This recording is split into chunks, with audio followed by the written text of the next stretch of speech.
Hola chicos, ¿qué tal? ¿Cómo estáis?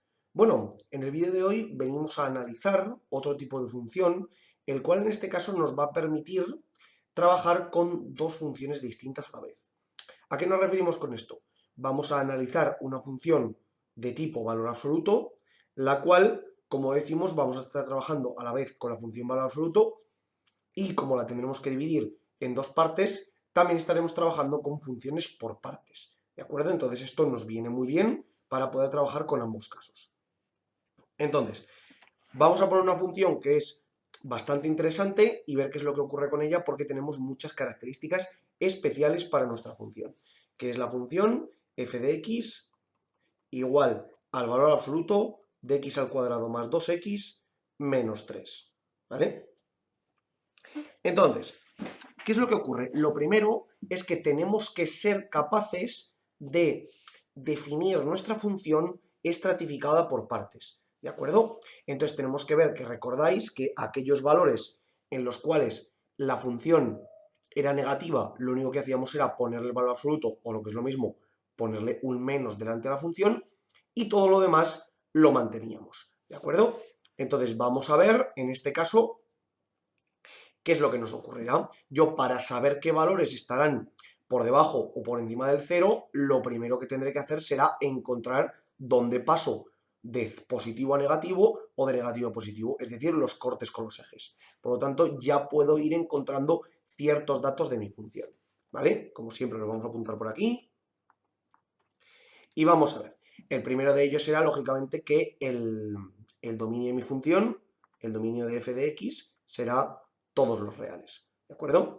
Y al ser una curva que tendrá un coeficiente positivo en las x, es una curva polinómica de coeficiente positivo en x, yo sabré que el recorrido será, en este caso, me irá hasta más infinito y como sé que es una curva de valor absoluto, no puede estar más baja del cero. Por tanto, sabré que el recorrido será de 0 a infinito, ¿ok? Esta parte ya la tenemos. Ahora vamos con los cortes para poder definirla como una función por partes. Es decir, los cortes con los ejes y tendremos, lo primero, voy a ver dónde esta curva corta al eje x, es decir, cuando la y es igual a 0. Por tanto, x al cuadrado más 2x menos 3 tendrá que ser igual a 0. Y esto nos quedará x igual menos 2 más menos la raíz cuadrada de, en este caso 2 al cuadrado 4, y luego menos 4 por menos 3 más 12 entre 2. Esto me queda menos 2 más menos 4 entre 2, que es lo mismo que menos 2 más menos, perdón, que es lo mismo que menos 1 más menos 2, y en este caso nos queda que tendremos menos 1 más 2, es decir, 1, menos 1 menos 2, es decir, menos 3. Por tanto, esta curva es lo mismo que x más 1, perdón, x menos 1, al revés, x menos 1 por x más 3 dentro del valor absoluto, ¿ok? Entonces ahora yo tendré que ver en qué puntos tengo, me refiero, en qué zonas tendré que ponerla al revés por ser valor absoluto o simplemente dejarla como está. Por tanto, evalúo entre el menos 3 y el 1. Recordamos que esto es x menos 1 por x más 3. Entonces, a la izquierda, por ejemplo, el menos 4, tendré que será menos 4 menos 1 negativo, menos 4 más 3 negativo, perdón, aquí, negativo. Negativo por negativo, positivo. Es decir, que aquí tengo la curva positiva. Me vengo aquí y tendré, por ejemplo, en el centro, el 0. 0 menos 1, negativo. 0 más 3, positivo. Positivo por negativo, negativo. Es decir, que aquí, en el 0, tendré parte negativa. Y ahora, por último, tendré, por ejemplo, aquí el 2. 2 menos 1, 1, positivo. 2 más 3, 5, positivo, todo positivo. Es decir, positivo. Entonces, ¿qué ocurrirá? Que entre el menos 3 y el 1, la curva estará definida como negativa. Por lo tanto, tendré que ponerla al revés. ¿A qué nos referimos con eso? Pues que yo tendré que poner que mi curva será igual a x cuadrado más 2x menos 3 cuando cuando x pertenezca al menos infinito, en este caso menos 3, unión 1 infinito, y tendremos menos x al cuadrado menos 2x más 3 cuando x pertenezca al, en este caso, menos 3, 1, ¿vale? Los límites que sean exactos, ¿vale? Es decir, los límites donde están incluidos los puedo poner tanto arriba como abajo, me da exactamente igual, porque el valor justo de la función en cada uno de ellos es exactamente igual a 0. Por lo tanto, no importa dónde lo pongamos, ¿de acuerdo? Bueno, ¿cuál va a ser el problema ahora? Que vamos a tener que estar trabajando constantemente con dos funciones a la vez, ¿vale? Esto es un pequeño problema que tenemos, pero bueno, nos va a quedar un poquito más largo, pero por lo demás no pasa nada. Aquí ya hemos visto que con el eje X cortábamos, en este caso, a ver, lo voy a poner bien, con el eje X cortamos en el punto 1, 0 y en el punto menos 3, 0, ¿vale? Y ahora con el eje Y, es decir, cuando x sea igual a 0. Es decir, cuando x es igual a 0, que mucho cuidado, cuando x es igual a 0 estamos en este intervalo, por tanto trabajo con esta función, tendremos que y será igual a 3, ¿vale? No a menos 3, no lo hagáis con esta función, ¿vale? Por tanto, en el eje Y estaremos en el 0, 3. Además, no tendría sentido que la función valor absoluto, ¿vale? La voy a poner bien recta para que quede clara. No tendría sentido que la función valor absoluto cortara en el 0 menos 3, porque entonces estaríamos diciendo que la función valor absoluto tiene valores negativos, lo cual es contrario a su definición. Bueno, entonces, vamos ahora con las simetrías. ¿De acuerdo?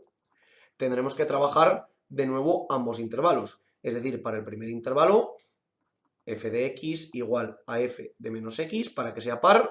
Por tanto, esto será igual a ver, lo pongo bien, igual a menos x al cuadrado más 2 por menos x menos 3. Y esto tiene que ser igual a x al cuadrado menos 2x menos 3, que no tiene nada que ver con f de x porque es distinto. Por tanto, no tengo simetría par en el primer intervalo.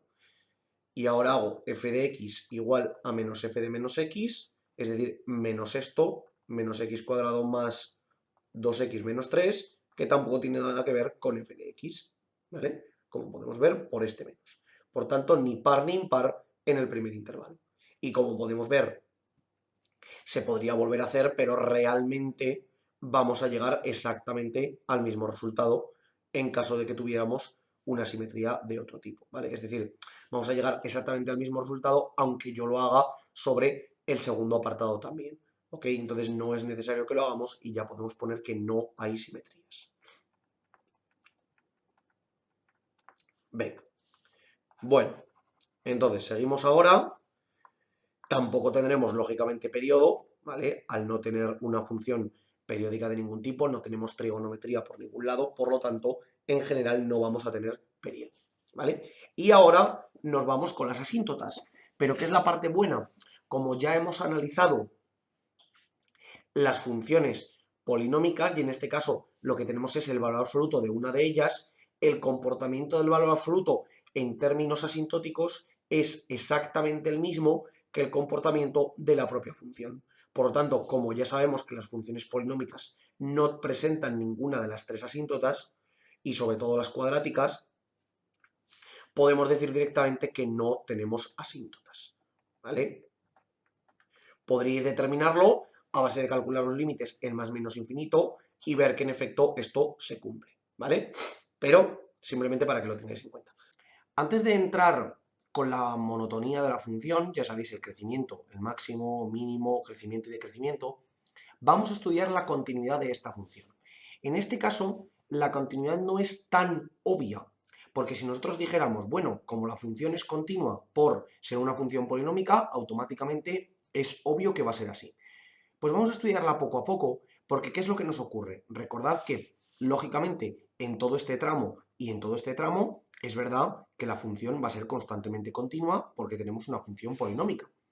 Sin embargo, ¿qué ocurre? Que justo en los límites del tramo, es decir, justo aquí, sí que tendré una posibilidad de que la función no sea continua. Porque recordad que cuando yo tengo una función definida a trozos, tengo que calcular cuánto vale por la izquierda, por la derecha y justo en ese punto, ¿vale? Entonces, esto es muy importante que lo tengan en cuenta. ¿Qué ocurre? Que aquí tendré que hacerlo primero cuando estudie x igual a menos 3.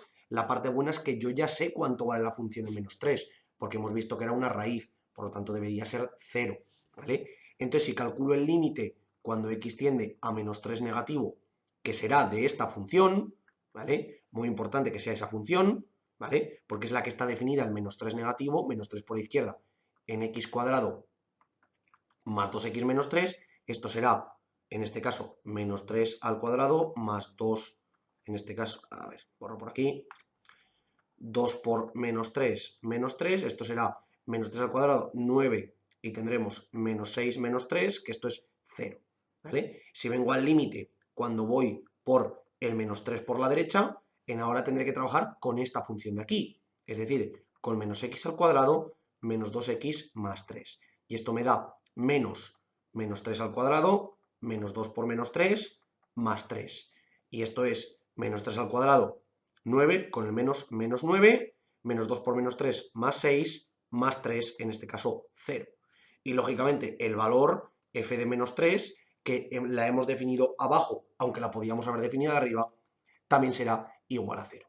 Entonces, ¿qué ocurre? Que como el límite cuando x tiende a menos 3 negativo de f de x es igual al límite como cuando x tiende a menos 3 positivo de f de x y es igual a f de menos 3, podemos decir que f de x es continua en x igual a menos 3, ¿vale? Pero sin hacer este análisis previo, yo no puedo asegurar que mi función sea continua en ese punto, ¿vale? ¿Por qué? Porque tengo una función definida a trozos, la cual necesita que se verifique que la función sea, en este caso, continua, ¿vale?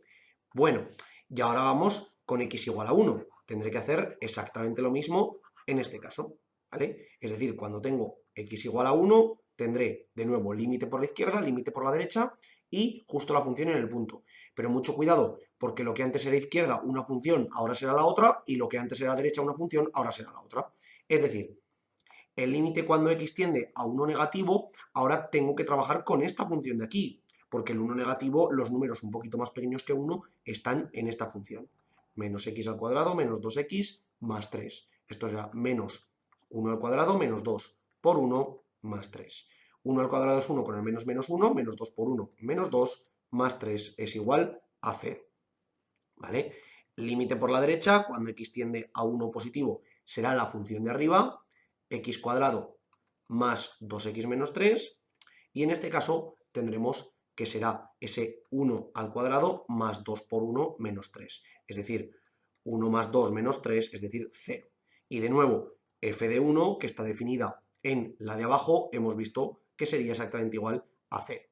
Por tanto, en este caso, también se cumple que el límite cuando x tiende a 1 negativo de f de x es igual al límite cuando x tiende a 1 positivo de f de x y es igual a f de 1, por lo que podemos asegurar que f de x es continua en x igual a 1, ¿vale? Y con toda esta información, ¿a qué podemos llegar? Pues si f de x es continua en todos sus dominios, excepto en esos puntos, y además en esos puntos también es continua, podremos decir que f de x es continua en todo R, ¿vale?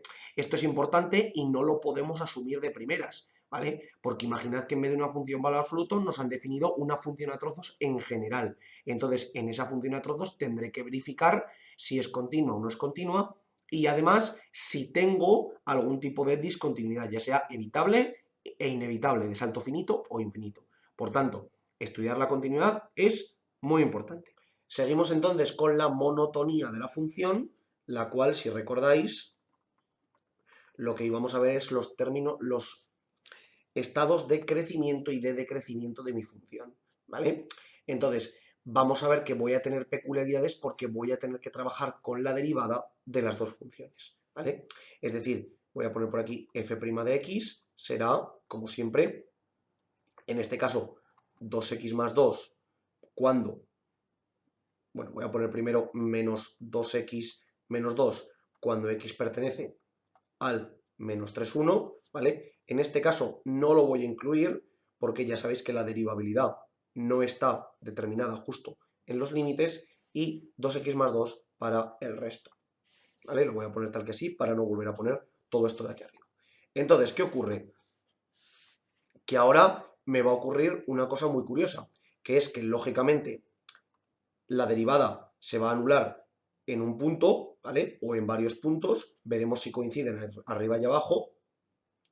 Pero ¿qué es lo que va a ocurrir? Que yo también deberé tener en cuenta el cambio de signo, en este caso, de mi función, ¿vale? Porque si os dais cuenta, aquí tendré un cambio de signo muy abrupto justo cuando entro a partir de menos 3 hasta 1. O mejor dicho, más que un cambio de signo, tendré un cambio de tendencia, ¿vale? Porque lo que estaría bajando empezará a subir o lo que estaría subiendo empezaría a bajar, ¿vale? Entonces, lo primero, vamos a ver qué puntos me devuelven esta curva y esta de aquí, y después intentaremos analizar a través de ellos, ¿vale? Entonces, lo primero, 2x más 2 igual a 0, 2x igual a menos 2, x igual a menos 1. Y menos 2x menos 2 igual a 0, me vuelve a quedar 2x igual a menos 2, x igual a menos 1, ¿vale?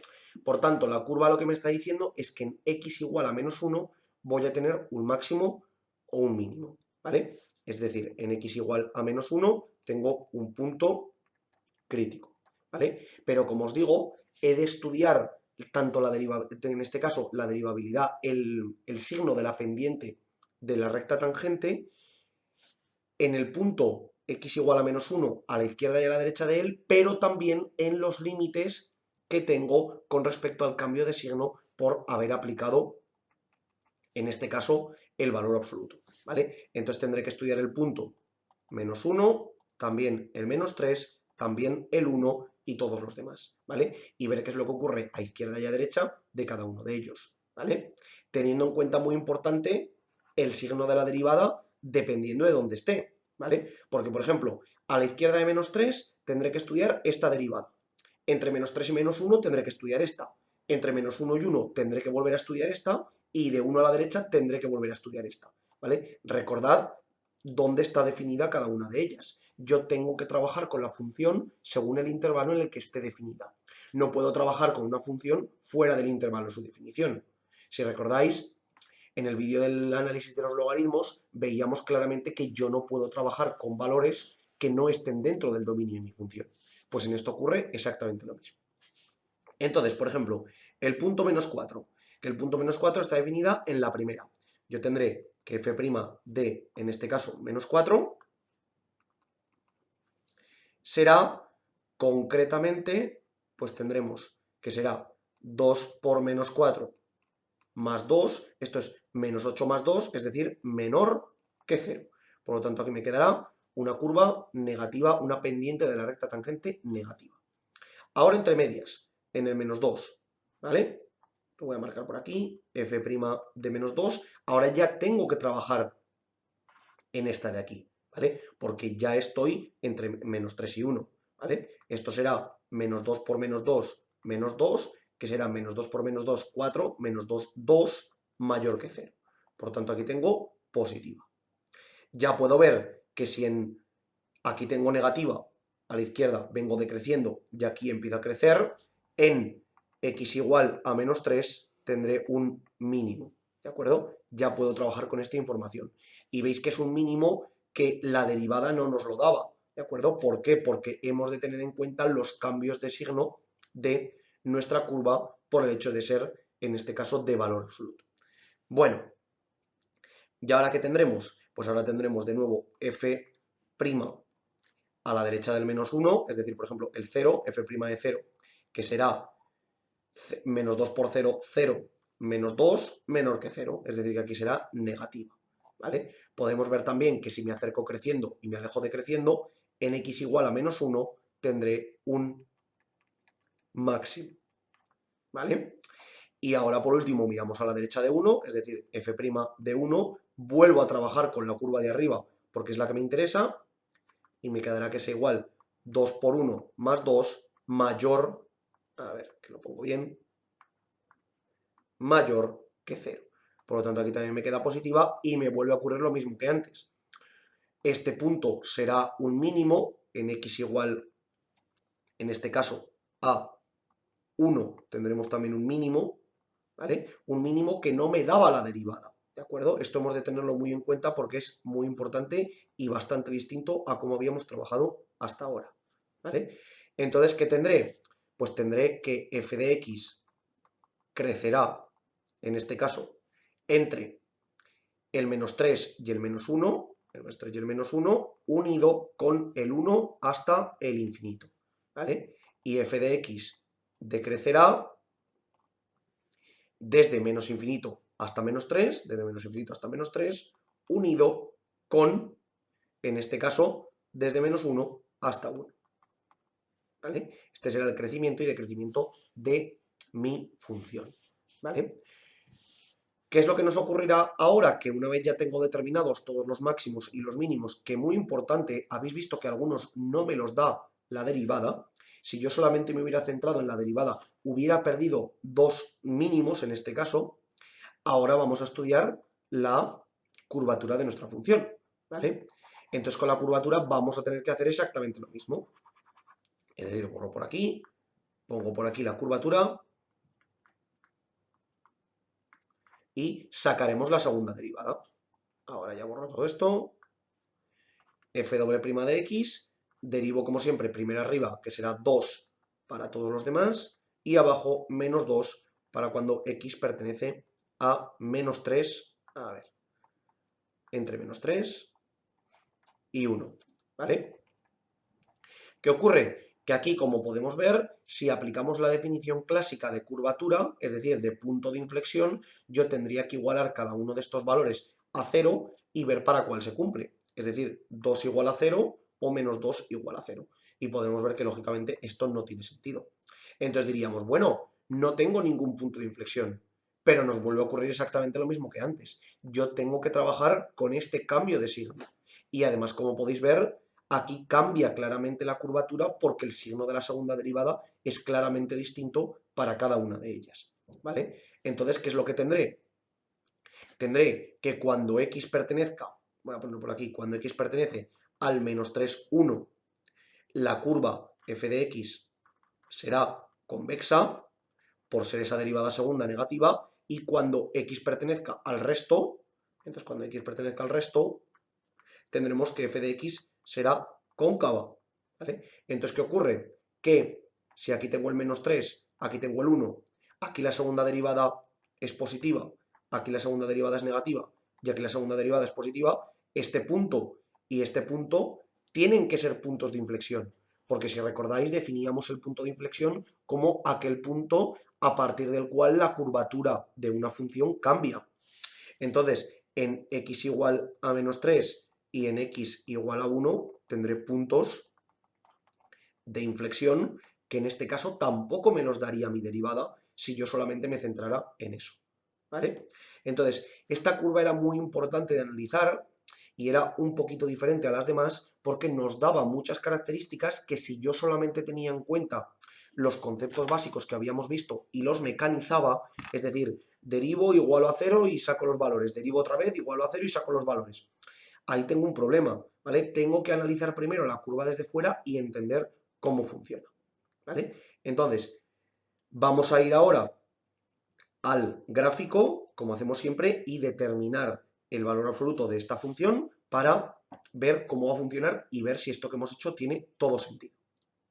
Entonces venimos aquí y ponemos el valor absoluto, en este caso, de x al cuadrado más 2x menos 3, ¿vale? Y como podéis ver, tenemos una curva bastante peculiar, porque si nosotros pintáramos la curva x cuadrado más 2x menos 3, lo que ocurriría sería exactamente lo que podéis ver aquí. Es decir, la parte positiva coincide perfectamente con el valor absoluto, pero sin embargo en la negativa yo lo que hago es darle la vuelta a la curva porque le pongo ese menos entre menos 3 y 1. Por lo tanto, nuestro análisis en este aspecto es correcto. Ahora vamos poco a poco. Dominio por ser polinómica, todos los reales. Recorrido, como podemos ver, desde el 0, que es el valor mínimo que puedo alcanzar, hasta el infinito. Por lo tanto, hasta aquí, todo bien. Corte con los ejes, podemos ver que tenemos aquí claramente en el -3, 0, aquí tenemos en el 1, 0, y aquí tenemos en el 0, 3, tal y como habíamos previsto, sobre todo con ese cambio de signo por estar definido el 0 aquí entre medias, ¿vale? No tenemos ninguna simetría, ni con respecto a este eje, ni con respecto a este punto, y tampoco tenemos asíntotas de ningún tipo, porque el más menos infinito me voy hacia más menos infinito, perdón, me voy hacia más infinito en ambos casos, y además no tengo ningún punto fuera de mi dominio, por lo tanto no me genera ningún problema, aparte de que no hay ningún periodo, lógicamente.